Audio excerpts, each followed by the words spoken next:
प्रिय भैया बहनों, आप सभी कुशल और आनंद होंगे। पिछली क्लास में मैंने तुलसीदास का जीवन परिचय पढ़ाया था और विस्तृत चर्चा की थी। आज की क्लास में रसखान के सवैयों की चर्चा करेंगे। तो आज का विषय है रसखान के सवैया। रसखान के सवैये को देखेंगे। रसखान श्री कृष्ण के अनन्य भक्त थे। उनको ब्रज के कण कण में श्री कृष्ण के दर्शन होते थे।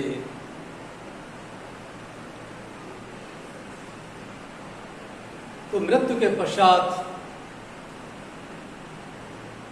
वो ब्रज क्षेत्र में ही अपना पुनर्जन्म प्राप्त करना चाहते थे। पुनर्जन्म इसलिए प्राप्त करना चाहते थे क्योंकि वो कृष्ण के बहुत बड़े भक्त थे, अनन्य भक्त थे। कृष्ण भक्ति उनके रग रग में समाई हुई थी। इसलिए श्री कृष्ण क्या कहते हैं देखेंगे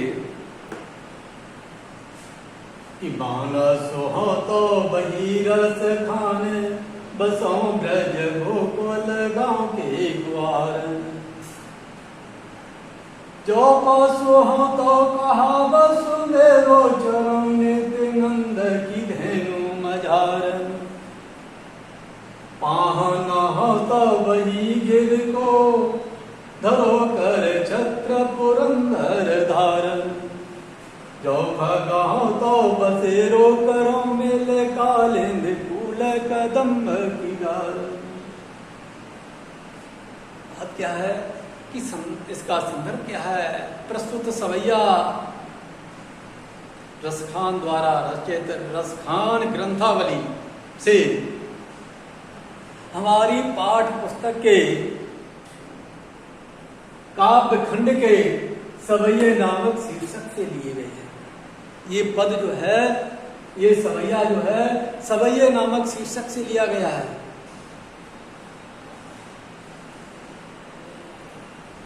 प्रसंग क्या है? प्रसंग यह है कि रसखान श्री कृष्ण के अनन्य भक्त थे। श्री कृष्ण की निकटता प्राप्त करने के लिए मृत्यु के पश्चात अपना पुनर्जन्म ब्रज क्षेत्र में ही पाना चाहते थे। इसका वर्णन किया है रसखान ने। तो रसखान क्या कहते हैं, पहली पंक्ति को देखेंगे कि मानस हो तो बही रस खाने, बसों ब्रज गोकुल गांव के ग्वार। रसखान कहते हैं श्री कृष्ण प्रार्थना करते हुए, हे प्रभु, अगर मुझे मृत्यु के बाद मनुष्य का जन्म मिले, क्या करे? हे प्रभु, हमें जो है मृत्यु के पश्चात, मुझे मृत्यु के पश्चात अगर मनुष्य का जन्म मिले, ब्रज क्षेत्र के गोकुल गांव में ही मेरा जन्म हो।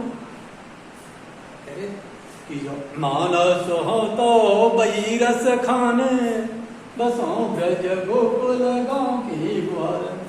क्या कहते हैं कि हे प्रभु, मृत्यु के पश्चात मेरा पुनर्जन्म हो तो ब्रज क्षेत्र के गोकुल गांव में ही मेरा जन्म हो। गोकुल गांव में ही अपना जन्म चाहते हैं। क्यों चाहते हैं? श्री कृष्ण की निकटता प्राप्त करना चाहते हैं। उनके अनन्य भक्त हैं, इसलिए चाहते हैं। और क्या कहा दूसरी पंक्ति है,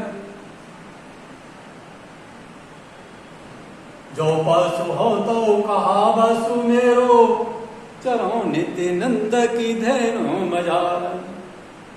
अगर मृत्यु के पश्चात मुझे पशु का जन्म मिले, पशु हो माने हूं बनूं, अगर मुझे मृत्यु के पश्चात किसी पशु का जन्म मिले, तो नीचे क्या दिया गया, जो पशु हो तो कहा वसु मेरो, चरो नित्य नंद की धेनु मझार। नंद बाबा के गायों के बीच में चरने वाली पशु बनूं, चरने वाली गाय बनूं। क्या कह रहे हैं कि अगर मुझे, हे प्रभु, अगर मुझे मृत्यु के पश्चात किसी पशु का जन्म मिले तो नंद बाबा के बीच में, गायों के बीच में चरने वाली गाय बनूं। कहने का मतलब यह, अगर मुझे पशु का जन्म दे तो नंद बाबा की गायों के बीच में चरने वाला पशु बनूं, यानी चरने वाली गाय बनूं। और क्या कहना चाहते हैं नीचे वाली पंक्ति में कि पाहना तो बही गिर को धरो कर छत्र पुरंदर धार, पाहना तो बही गिर को जो धरो कर छत्र पुरंदर धार। अगर किसी पत्थर का जन्म मिले, अगर मुझे आप पत्थर बनाए तो उसी पर्वत का गिरवाने पर्वत, उसी पर्वत का पत्थर बनाए जिसको भगवान श्री कृष्ण ने धरो कर छत्र अपनी कनिष्ठा उंगली पर रखकर, यानी गोवर्धन पर्वत को अपनी उंगली पर धारण किया था। इंद्र का अवमान दूर करने के लिए गोवर्धन पर्वत को अपनी उंगली पर धारण किया था, उसी पर्वत का मुझे पत्थर बनाया। और क्या कहना चाहते हैं अंतिम में अपनी बात कि जो खागा हो तो बसेरो करो मेले कालिंद कूल कदम की डार। अगर मुझे किसी पक्षी का जन्म मिले तो क्या लिखा, बसेरो करो मिल कालिंद कूल कदम्ब की डारन, कदम माने कदम्ब के वृक्षों पर, यमुना के किनारे, कालिंदी माने यमुना, यमुना के किनारे खड़े कदम्ब के वृक्षों पर ही मैं बसेरा करूं। बसेरा यमुना के किनारे इसलिए रहना चाहते हैं कि श्री कृष्ण यमुना के किनारे गाय चराने के लिए आते हैं, सुबह होते ही उनके दर्शन होंगे, इसलिए उनकी निकटता प्राप्त करना चाहते हैं। काव्य सुंदर की दृष्टि से देखेंगे कि रसखान ब्रजभाषा कवि, इस भाषा के कवि है, ब्रजभाषा मधुर सरल ब्रजभाषा का प्रयोग किया है, अलंकार अनुप्रास है,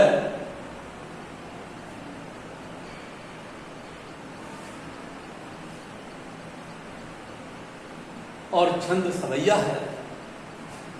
अब बात करते हैं रस की, तो सीधी सी बात है भक्ति का पुण्य दिखाई दे रहा है पूरे सवैये में, तो भक्ति रस है। कौन सा रस है?